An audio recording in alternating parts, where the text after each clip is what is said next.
O nosso convidado de hoje é um artesão de emoções, que exalta como ninguém as lutas inglórias que, através da nossa história, não esquecemos jamais. O compositor da Esperança Equilibrista, ele dança na corda bamba de sombrinha e sabe que o show de todo artista tem que continuar. Senhoras e senhores, João Bosco.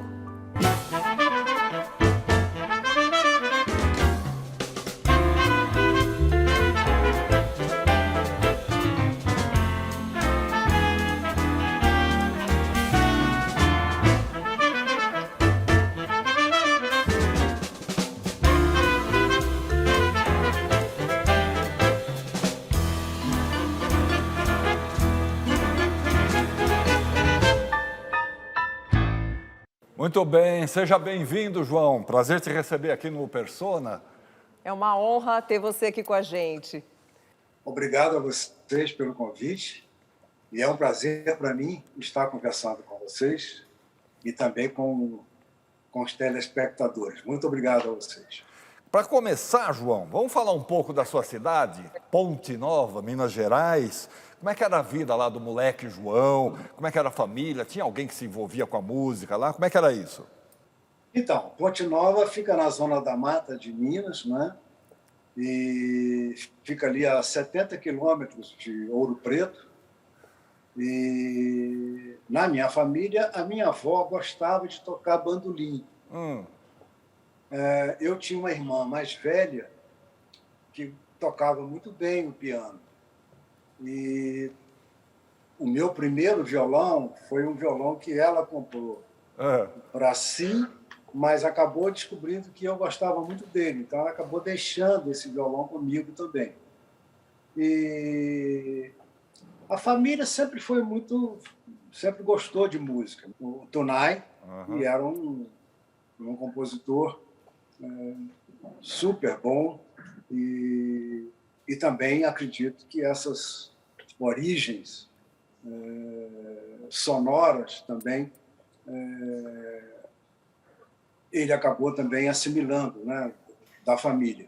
Tem uma coisa engraçada, eu era tão jovem e eu não tinha ainda o hábito, né, de ouvir radiola. A gente ouvia rádio específico, né? Mas quando eu ouvi o som da radiola pela primeira vez, é que eu pude ouvir aquele som grave do contrabaixo.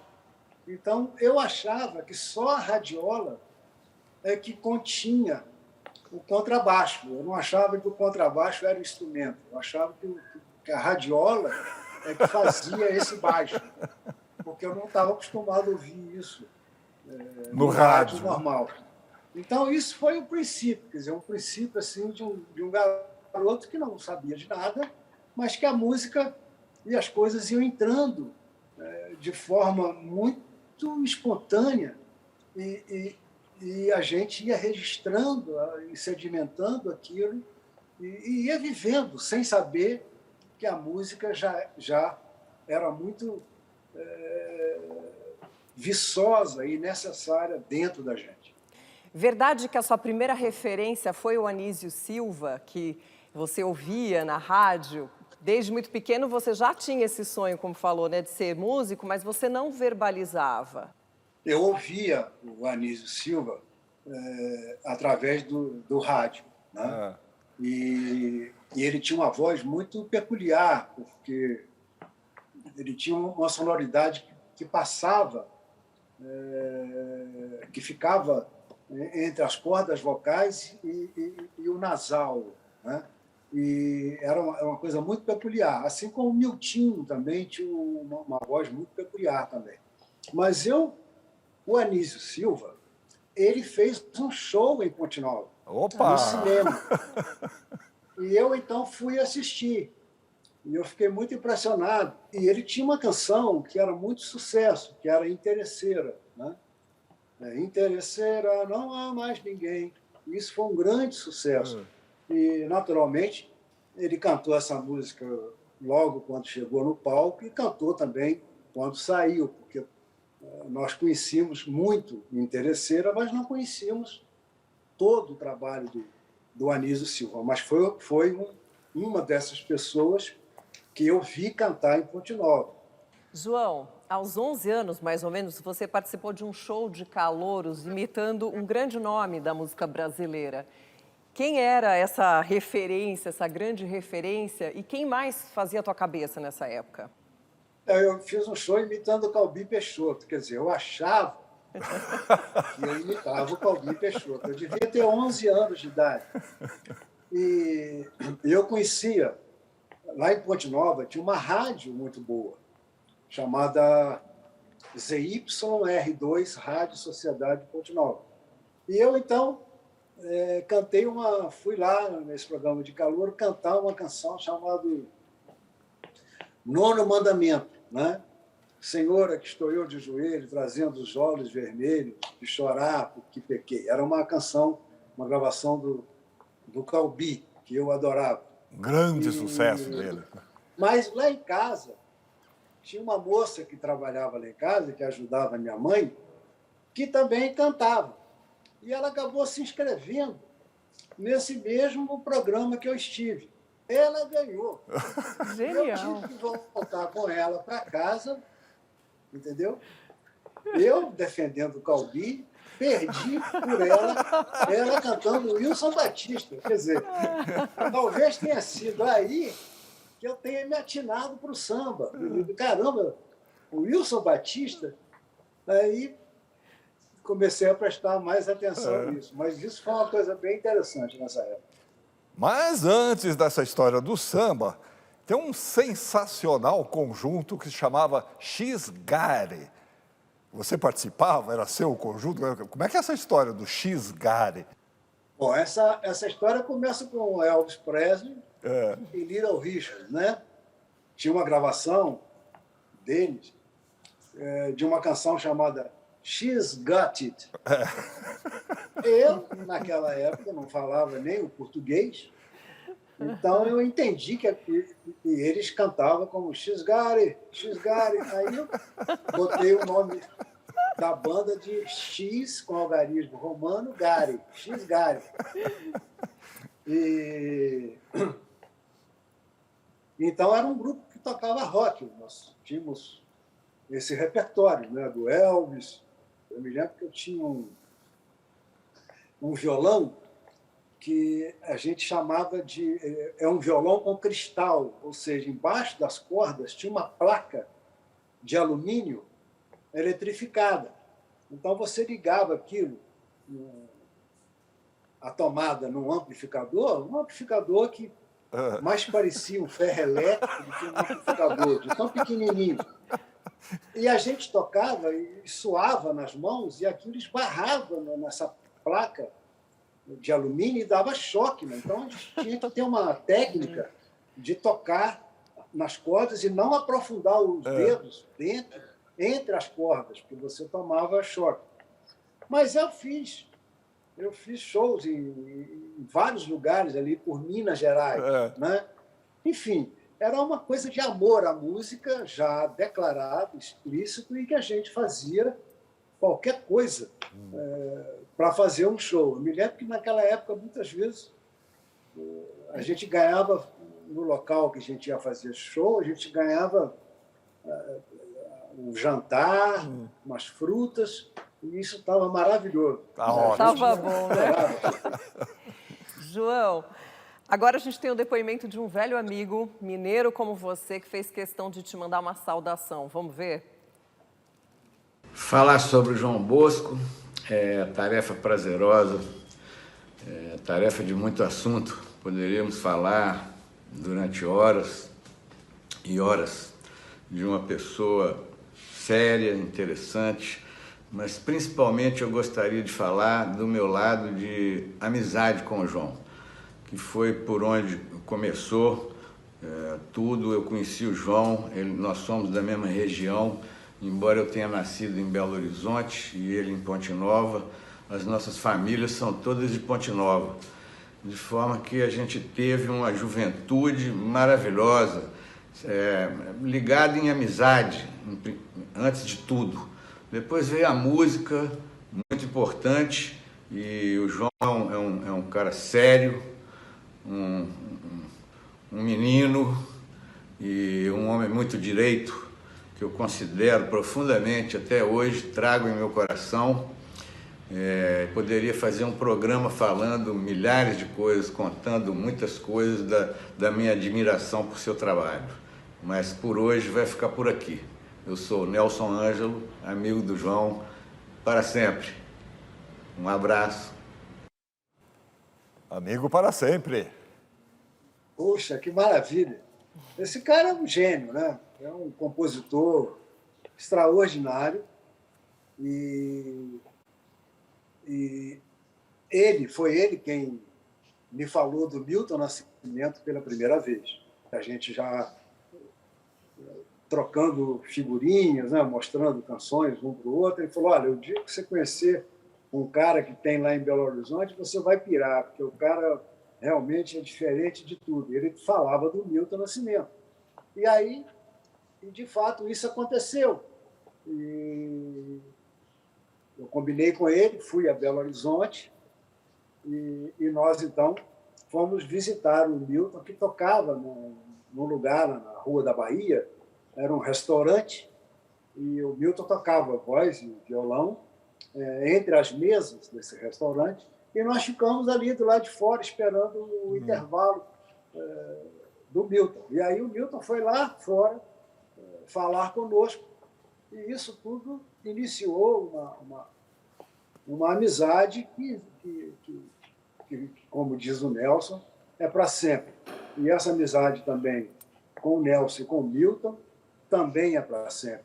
João, aí na juventude você vai para Ouro Preto estudar engenharia. Então, duas perguntas. Por que engenharia e por que Ouro Preto? Aí tem uma questão econômica, né? Porque Ouro Preto é um lugar muito próximo de Ponte Nova. Ficava ali 70 quilômetros da cidade. E, naturalmente, escolhi o curso de engenharia civil, porque havia outras opções. Havia engenharia de minas, engenharia metalúrgica e engenharia geológica. Mas como eu não queria sair da cidade e meu negócio era tocar violão, eu falei, eu vou escolher uma que vai me deixar na cidade. Então, escolhi a engenharia civil, mas sempre sabendo que a minha engenharia mesmo tinha 6 cordas e esse formato... Era a música. E era a música. Era a música. Bom, mas aí, quando você estava cursando o primeiro ano de engenharia, apareceu alguém em Ouro Preto que mudou definitivamente o caminho da tua vida. Então, vamos dar uma olhada quem foi essa figura emblemática?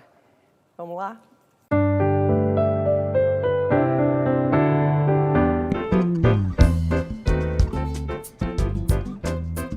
Vinícius de Moraes, poeta, cantor, dramaturgo, jornalista, diplomata.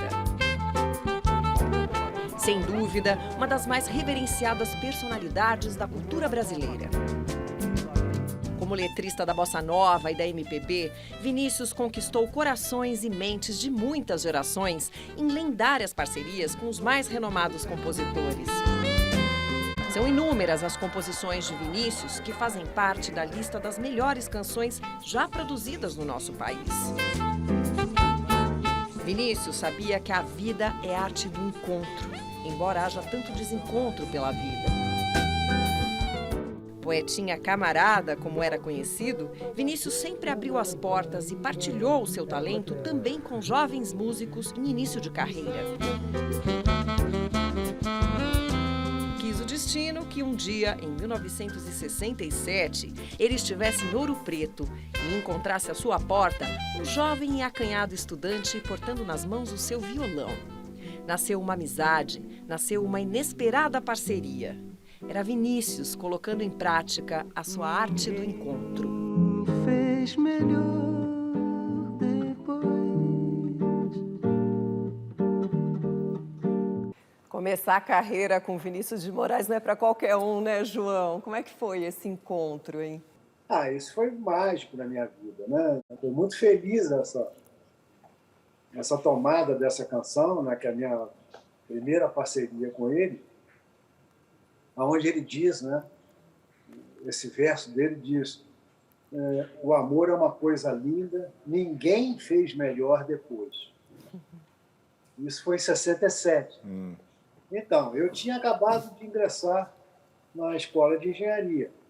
E eu soube que ele estava hospedado numa pousada chamada Pouso do Chico Rei, que depois eu fiquei muito amigo dos seus proprietários, que era uma dinamarquesa chamada Lili Correia do Araújo. E fiquei amigo dela, fiquei amigo das amigas dela. Mas eu não conhecia, então eu sabia que o Vinícius estava lá. Então eu peguei meu violão e, de noitinha, eu bati na porta da pousada. Ele abriu a porta e me viu ali segurando um violão, um cara de jovem estudante. Ele, genial, ele percebeu tudo, né? Ele diz: você é estudante aqui em Ouro Preto, gosta de violão, compõe e quer me mostrar alguma coisa. Eu disse: é isso. Ele falou: então vamos entrar. Aí eu entrei e sentei lá na sala. Aí ele conversou um pouco comigo, fez algumas perguntas ali sobre Ouro Preto, sobre a escola de engenharia, não sei o que e tal. E ele falou: me mostra então alguma coisa. Aí eu fui e toquei um samba para ele. E ele ouviu o samba e falou: toca de novo o samba. Aí eu toquei de novo o samba para ele. Ele falou: espera aí. Aí ele foi lá dentro, ele voltou com um bloco de papel, uma caneta, e deixou assim em cima da mesa, onde a gente estava ali perto, voltou lá dentro de novo e voltou com uma garrafa de uísque. Mas aí ele começou a letrar o samba. E passamos a noite ali, ele com aquele jeito dele de tirar os óculos, e escreve um pouco, bota os óculos de novo e fala: toca mais um pouquinho. Aí eu fiquei tocando e ele ficou escrevendo. Lá para a alta madrugada, ele tinha uma letra pronta e ele deu o título desse samba de Samba do Pouso, porque nós estávamos ali no Pouso do Chico Rei. E esse samba eu até gravei no songbook do Vinícius, junto dos cariocas. Essa geração, do Vinícius de Moraes, do Antônio Carlos Jobim, do Dorival Caymmi, essa é a geração da generosidade. Essas pessoas abriam suas portas para todos, sem distinção. Sempre foi assim, né? Essa é uma geração que a gente tem que realmente reverenciar para sempre, porque elas são uma espécie de esteio de tudo isso, né? De suporte, de pilar, e, ao mesmo tempo, essa importância que elas tinham, essa importância e essa obra não nos intimidava, pelo contrário, nos convidava a nos aproximar deles. Estava estampado na feição deles essa generosidade, entendeu? E aí quis o destino que você conhecesse o Aldir Blanc, na casa da sua mãe. Como é que foi isso? Eu tocava naqueles botecos na Ouro Preto, a gente bebia muito, né? Eu tinha um quarteto, a gente tocava as músicas já de compositores contemporâneos, como o do Gilberto Gil, como Chico Buarque.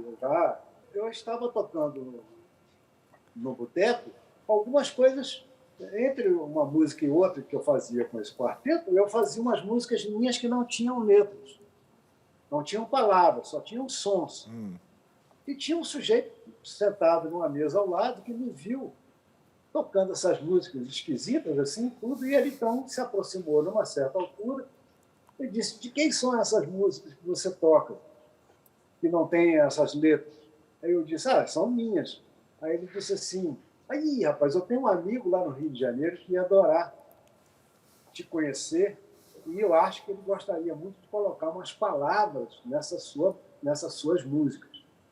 Eu falei, é mesmo? Ele disse, é. Posso trazê-lo aqui? Eu falei, não, mas ele está em Ouro Preto? Não, ele está no Rio, mas eu vou para o Rio semana que vem e podia combinar com ele e te visitar aqui. O que você acha? Eu falei, eu acho ótimo. Então, tá bom. Eu achei que aquilo era conversa de botequim, né, como diria Noel. Mas não deu outra. 15 dias depois, eu não estava em Ouro Preto, eu estava na casa da minha mãe, em Ponte Nova, que ficava a 70 quilômetros dali.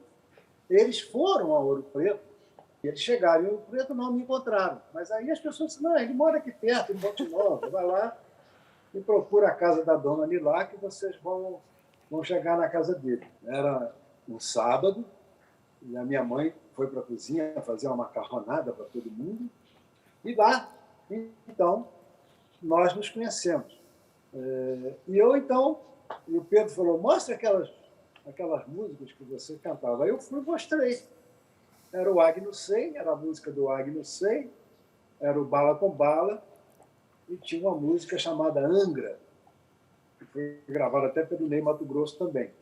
E o Aldir, então, ficou assim, muito ligado naquelas coisas que eu fazia. Eles já tinham levado um gravador, e ali mesmo eles gravaram algumas músicas e passamos um dia, como foi de noite, eles viajaram de volta para o Rio, e o Aldir estudava medicina no Rio de Janeiro, e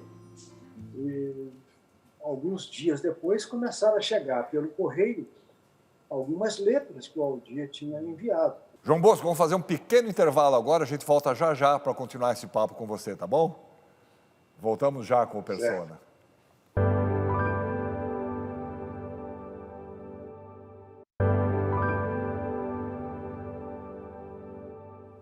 Pronto, estamos de volta, vamos continuar o nosso papo com João Bosco. João, tá, aí finalmente você vai para o Rio de Janeiro e aí tem a tal festa organizada pelo Vinícius de Moraes, uma grande festa. Como é que foi essa festa? Quem é que estava nessa festa?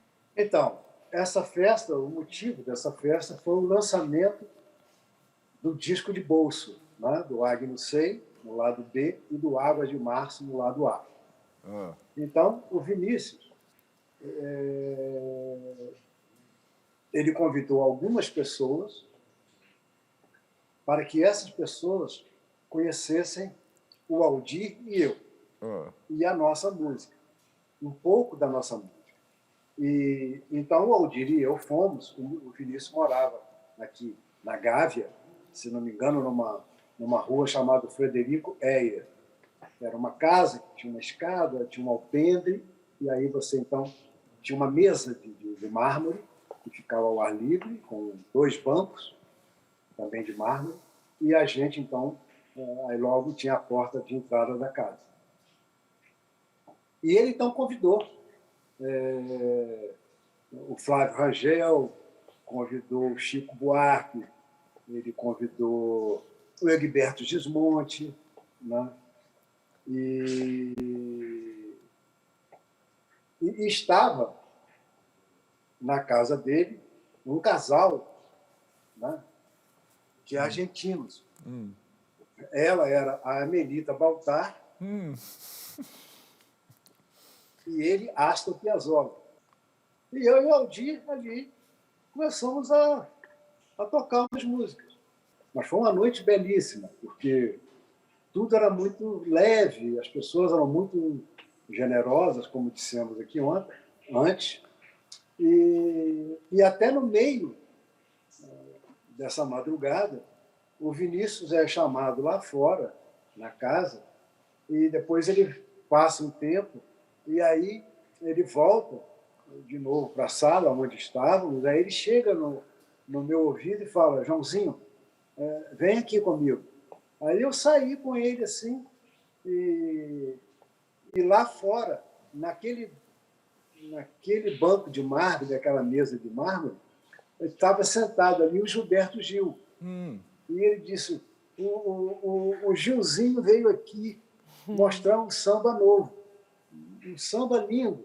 Aí eu disse a ele que vocês eram jovens compositores, se eu poderia chamar você para ouvir também, para ele tocar de novo esse samba lindo que ele fez, que ele veio aqui me mostrar. Então o Gil tocou aquele samba.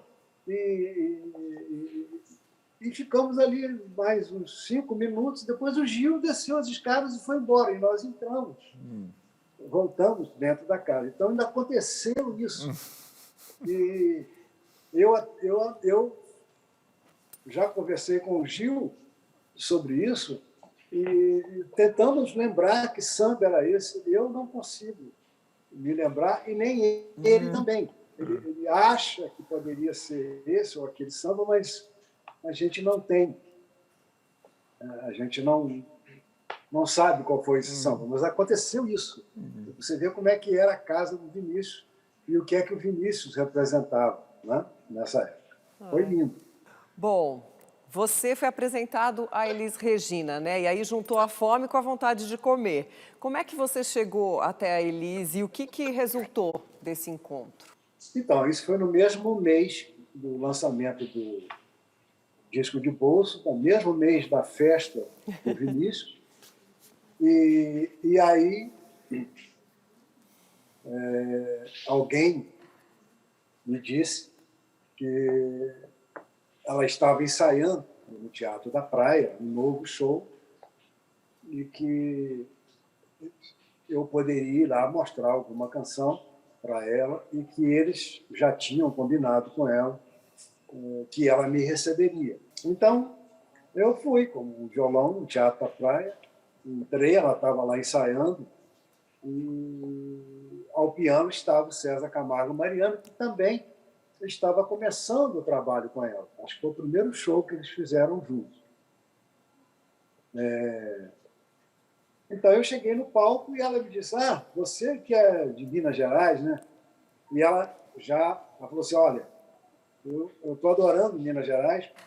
E ela falou por quê? Porque ela já estava gravando o Milton Nascimento. Ela tinha gravado uma canção do Milton, chamada Canção do Sal, e ela adorava, e já tinha conhecido outras músicas do Milton, e ela falou, eu estou achando Minas Gerais o máximo, então você é de Minas, então mostra aí pra gente. Aí eu sentei com o violão, comecei a tocar umas coisas. Aí quando ela ouviu o Bala com Bala, ela disse para o César, essa aí nós temos que botar no show, já nesse show.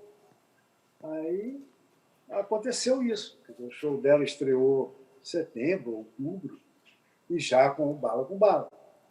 E as outras canções que eu mostrei para ela, ela gravou no ano seguinte. Né? Já era o Mestre Sala dos Mares, Dois para lá, Dois para cá. E ela, então, começou a cantar as canções nossas, né, do Aldir, comigo.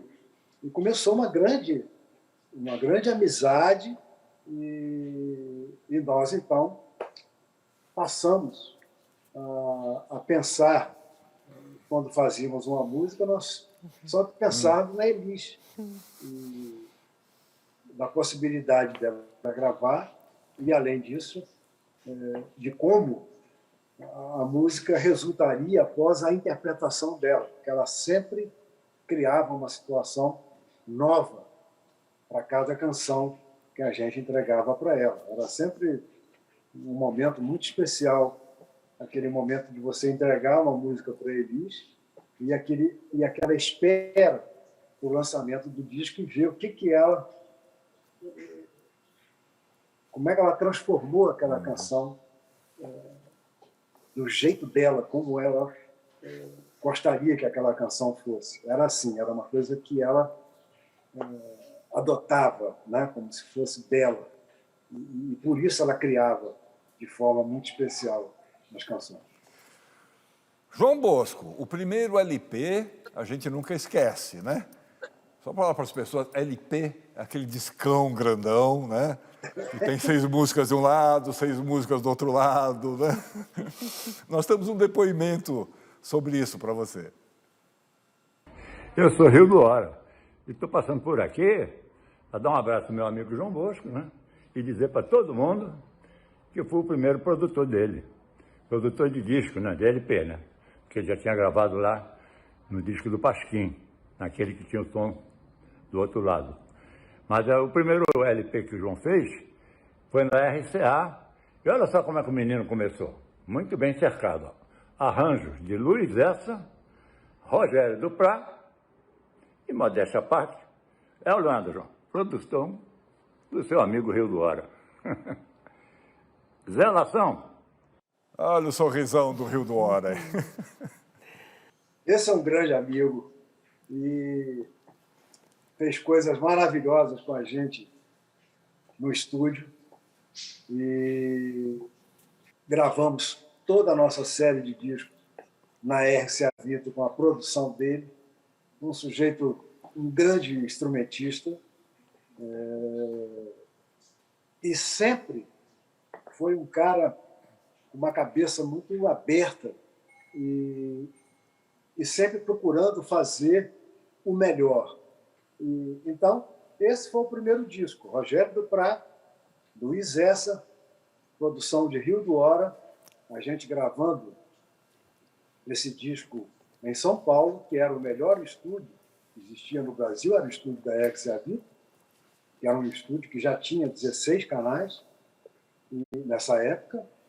E essa é a história desse primeiro disco e esse produtor maravilhoso, esse grande amigo, grande músico que é o Rio do Hora. João, um dia, um produtor fera, um daqueles nomes históricos da música brasileira, lhe apresenta uma outra cantora com quem você faria uma dupla que ficaria fantástica. Olha só quem é. A obra do João Bosco, ela me foi apresentada pela Elis Regina. Ela era entusiasmada nessa parceria dele com o Aldir, que realmente é um momento sublime da nossa música popular, né? Descredita um pouquinho essa coisa de duplas, né? Você fala da Aracide Almeida e fala de Noel Rosa. Você fala do Tom, fala do Vinícius. Então, João e Aldir são indissociáveis. Quando a Elis, enfim, me apresentou a obra do João, o que eu fiz? Por recomendação dela, espalhar, divulgar. E eu gravei realmente com a Elisete, eu gravei com a Marlene, a grande Marlene, gravei também com a Clementina, incompatibilidade de gêneros. Maravilhoso. E a obra dele é muito rica. E se os estudiosos, os pesquisadores, essa coisa toda, repararem, a voz da Clementina, aquelas coisas típicas dela, isso impregnou muito o João Bosco intérprete. Ele, você repara bem, ele canta quase que evocando a voz da Clementina. Isso é muito bonito. Ou seja, um compositor maravilhoso. Gosto dele, já fiz até uma música com ele. Não me lembro dela. João, me fala desse impacto que a Clementina causou em você. Nossa Senhora, o Hermínio Belo de Carvalho é o responsável por tudo isso.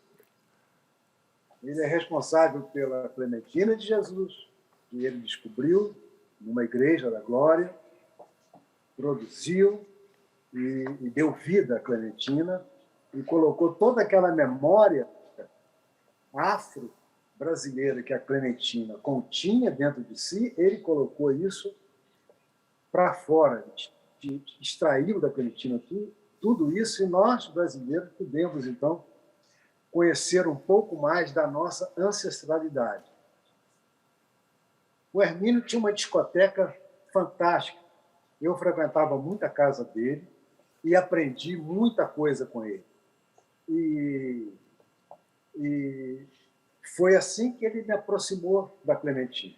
Quando ele me apresentou a Clementina, e eu pude, então, tocar o violão ao lado dela e sentir a Clementina cantando aquelas canções dela com o próprio Benguelê, entendeu? E o que aconteceu comigo é difícil de explicar, mas eu posso dizer para você que eu trazia alguma coisa dentro de mim, também dessa ancestralidade, e que não sabia. E estava aquilo dentro de mim meio que adormecido. E quando eu conheci Clementina e ouço a Clementina cantar, a sua voz, a sua música acaba despertando de dentro de mim essa sonoridade dessa ancestralidade que eu tinha e que não sabia. E que foi a Clementina, com a sua varinha mágica, que extraiu de dentro de mim essas coisas. Então, eu comecei a compor essas coisas baseado na minha relação com a Clementina, que só foi possível graças ao Hermínio Belo de Carvalho. Quer dizer, o Hermínio ele percebeu, com o seu dom, com a sua inteligência, com a sua sensibilidade de poeta, ele percebeu que nós tínhamos alguma afinidade. E por eu ser jovem, eu poderia aprender muita coisa com ela. E foi isso que aconteceu. Então, ela gravou Incompatibilidade de Gênios, gravou Boca de Sapo, cantou O Ronco da Cuíca, e eu, então, pude fazer com ela o primeiro projeto chamado 6:30, no Rio de Janeiro, no Teatro Carlos Gomes. Então, estar no palco com a Clementina durante aquele projeto 6:30, e que depois deu origem ao chamado Projeto Pixinguinha, né? Para mim, foi um momento de aprendizado ao lado dela e de pegar todo esse espírito ancestral que foi crucial na minha vida e nas parcerias que eu viria a fazer na sequência com o Aldir. No final dos anos 70, o governo militar já entrava em decadência quando outra música sua aí entrou para a história do movimento pela anistia. Mas a gente fala sobre isso no próximo bloco, pode ser? A gente volta já já com João Bosco. Perfeito.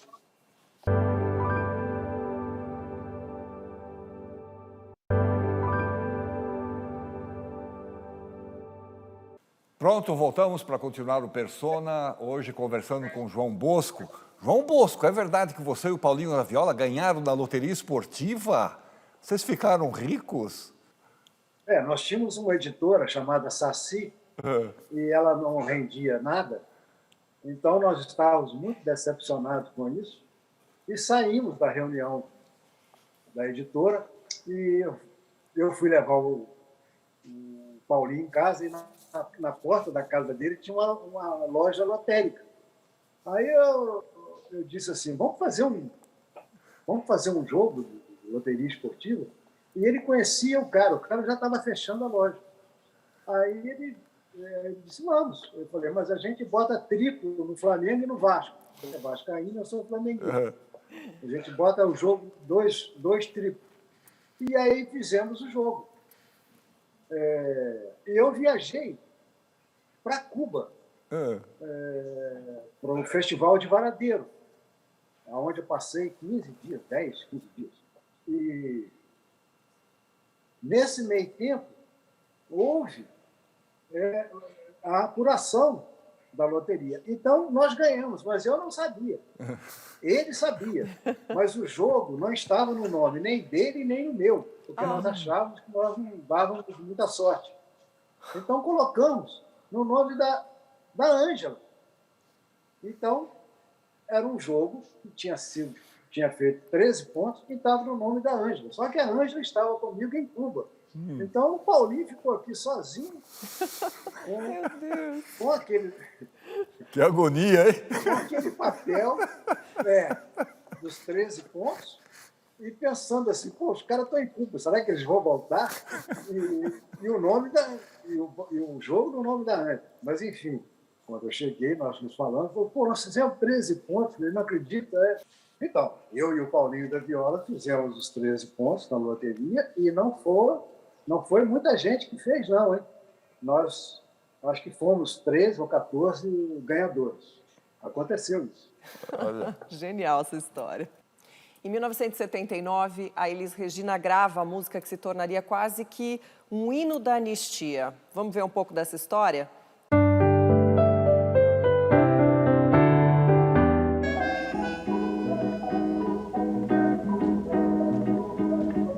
O Bêbado e a Equilibrista, emocionante canção lançada na voz de Elis Regina em 1979, se tornaria de imediato uma das mais executadas em todo o país.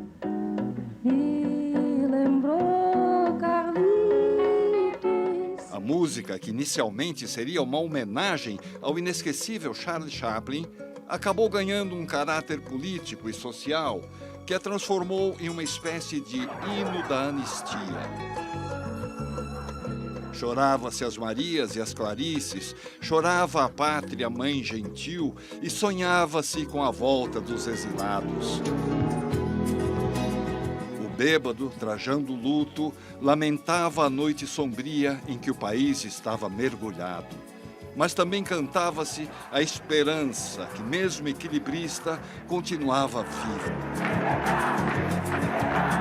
Uma canção que captou de maneira pungente o momento que o país vivia, com a mesma sensibilidade que Charlie Chaplin imprimia no seu Carlitos.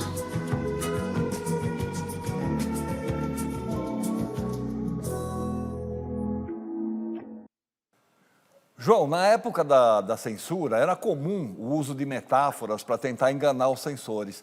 E muita gente diz que justamente essas metáforas enriqueciam as composições. Qual é o teu parecer sobre isso? Qual é a tua reflexão sobre isso?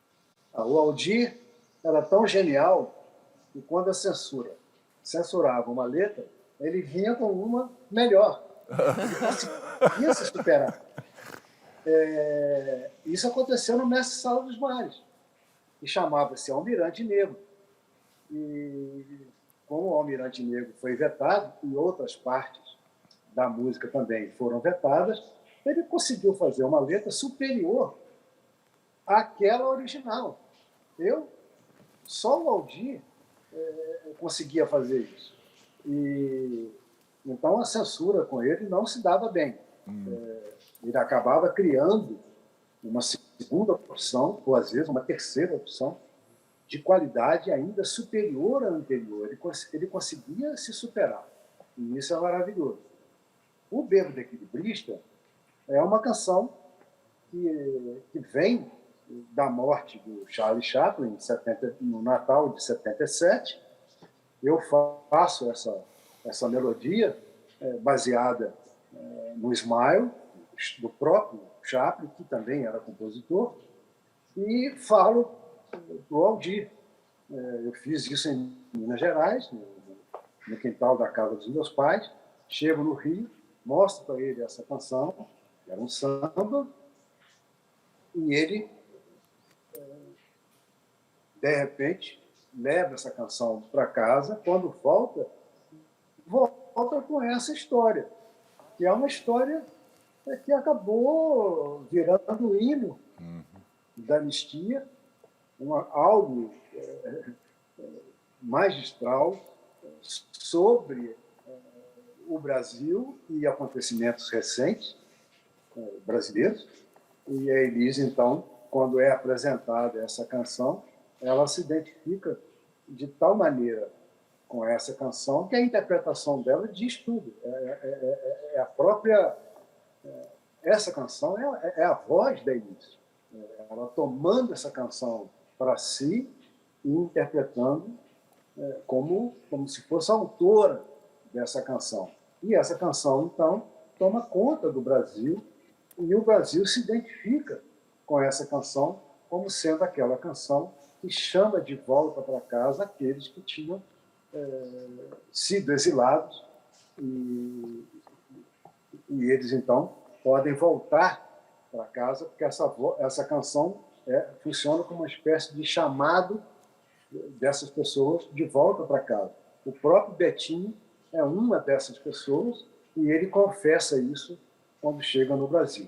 Eu vim porque essa canção me chamou de volta. É uma das canções mais emocionantes da música popular brasileira, sem dúvida nenhuma. E agora a gente tem o depoimento de uma pessoa que é quase um monumento aí da música brasileira, é um baluarte, na verdade, da nossa música. Vamos ver o que ele diz?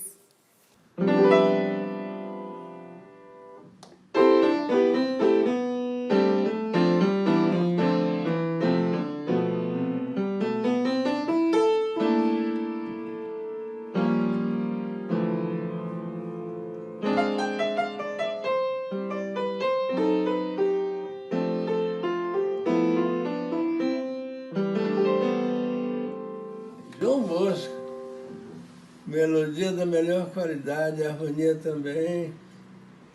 E o ritmo todo mundo já sabe. Frenético, meu amigo, meu parceiro. Estou com vontade de fazer uma gravação, segundo João Samuel, uma gravação, eu e você, uma gravação nós dois. A gente escolhe a dedo as músicas e faz. Aquelas músicas que tem sedução, segundo você mesmo disse, música tem que ter sedução, senão, se não seduz, para que serve? Então tá. Meu sedutor João Bosco, um beijo, um abraço, felicidades. Olha, você se considera esse compositor sensual, João? João Donato é um gênio da música brasileira, né? E eu tive a sorte de me aproximar do João Donato muito cedo. E por isso ficamos muito amigos e viramos parceiros. E aprendi e aprendo muito com o João Donato. Nas minhas visitas ao João Donato, lá na casa da Urca, nós passamos noites e noites, eu, ele e esse amigo nosso em comum, João Samuel, produtor, João Samuel, ouvindo toda essa riqueza que o Donato tem na sua casa, em formas de fitas, de discos, de CDs, etc., etc., e uma aula de música. O Donato é uma aula de música e de história. Um músico maravilhoso, e ele estava tocando no piano. Ele é muito sutil, ele fez algumas melodias de uma canção minha, que eu fiz, letra e música, chamada Indeciso Coração, que ele gravou com a Leila Pinheiro. Mas, olha, Donato é genial. Donato é uma pessoa que você não pode sair de casa sem ele, entendeu? Você tem que levá-lo junto com você para todos os lugares que você vai. João, você também criou a trilha para o espetáculo Benguelê, do Grupo Corpo, lá de Minas Gerais. Uma trilha com inspiração na música brasileira, africana, caribenha e tal. Como é que é esse processo de criação de uma música que vai ser coreografada? Você consegue visualizar mentalmente que movimento aquilo vai resultar? Bom, a música, como diria o nosso querido Muniz Sodré, né? Semiólogo, professor, genial. E a música é o dono do corpo, não é isso? A música é o dono do corpo. Então, quando a música entra dentro de você, o seu corpo se expressa.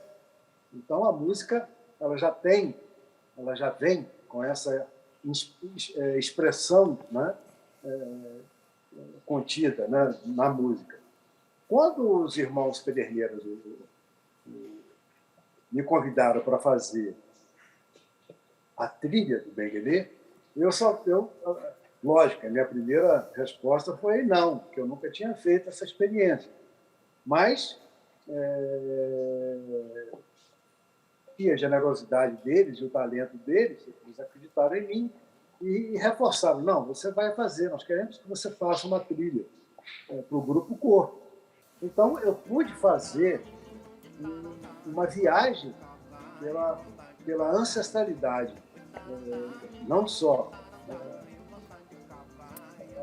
brasileira, mas como africana, inclusive, e às vezes foco na África do Norte, numa música que vem daquela ancestralidade minha, em particular, que eu sou descendente de libaneses e tenho, então, uma entidade do Oriente, né, que me acompanha. Então, essa é a trilha de Benguelê, e lá está o Benguelê que eu aprendi com a Clementina, né, que seria uma espécie de saudade de Benguela, que é de Angola, e então isso deu essa trilha sonora e que eu fiquei muito feliz de ter podido ter essa experiência junto de Paulo Pederneiros e de Rodrigo Pederneiros e o convite deles para criar essa trilha. Temos um depoimento aqui de um grande instrumentista brasileiro para você, olha só. Na cafona falando um caçule sereno e pé, no chão, no chão. Bala candomblé, meu café, cabelo tem vai. Vai, pão com pão, já era. Falar do João Bosco é muito fácil, porque ele é um grande parceiro, um grande presente que a vida me deu. Essa parceria de vários anos já. Eu sempre aprendo, eu fico ali de espectador quando eu estou tocando com o João. Claro que estou curtindo, estou tocando e dando o meu máximo, mas ao mesmo tempo fico observando o músico, o cantor, que ele é o compositor. E fora essa parte profissional e artística, ele é um ser humano, um coração maravilhoso. Nossa convivência é realmente muito gostosa. E eu queria mandar um grande beijo, João. Muitos beijos para você. Samba,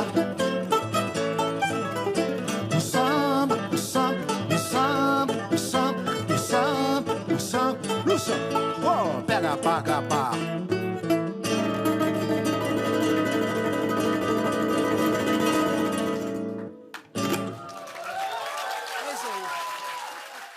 Esse é um gênio do bandolim e depois do Jacó ele reinventa o bandolim e suas possibilidades.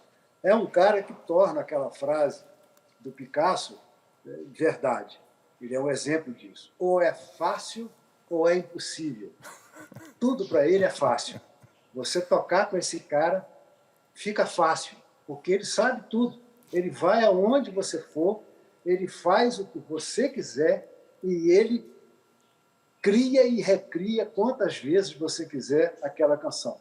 Então, trabalhar com ele é a coisa mais fácil do mundo, porque com ele tudo fica fácil. Hamilton de Holanda, um gênio da música brasileira. E você tem um trabalho novo na praça que se chama Abricó de Macaco. Eu queria primeiro que você explicasse o que é um abricó de macaco, né? Abricó de macaco é um fruto tropical, é uma árvore, né? São frutos que nascem fechados, como uma circunferência, e começam desde o tronco da árvore, sobe pela árvore propriamente dita, e em determinadas épocas do ano, esse fruto se abre, e dentro dele saem flores de cores belíssimas, fortíssimas e lindas de se ver. Então, isso é uma metáfora bonita, porque muitas vezes uma coisa que você vê fechada e ali enclausurada, de repente basta você ter um pouco de paciência e esperar a hora certa que isso pode se abrir em flores belíssimas. E é isso que eu espero que também aconteça conosco, com a nossa casa, com os nossos amigos, com a nosso bairro, nossas cidades e com o nosso país, inclusive. Maravilha. João, obrigada pela sua presença aqui no Persona, foi uma honra. Papo delicioso, né, Atílio? Ô, João, você sabe que todo programa bom que se preza, dizem, reza, acaba sempre no melhor pedaço. Obrigado, João. Sucesso, boa sorte para nós. Obrigado, gente. Obrigado, gente. Obrigada, João. Mais uma vez. Muito obrigado a todos e até o próximo Persona. A gente volta domingo que vem. Até lá. Aí, João. Obrigada, Maravilha, João. cara. Valeu para você? Obrigado. Foi bom para você? Foi bom para vocês. Foi ótimo. Desculpa a minha ansiedade, mas a ansiedade é de pandemia. Então, Não, mas é isso falando mesmo. demais, atrapalhando você. Não, fica... pior Desculpa coisa. as nossas pausas também aqui, né? Pior coisa que existe é o entrevistado que não fala, né? Entrevistado que fala bastante é ótimo, não tem problema nenhum. Vamos fazer tirar uma foto fotinha? aqui, João. Vamos fazer uma foto aqui? Fazer uma foto aqui, João. Vamos, como é que a gente faz? Faz uma Fica cara aí. bonita aí.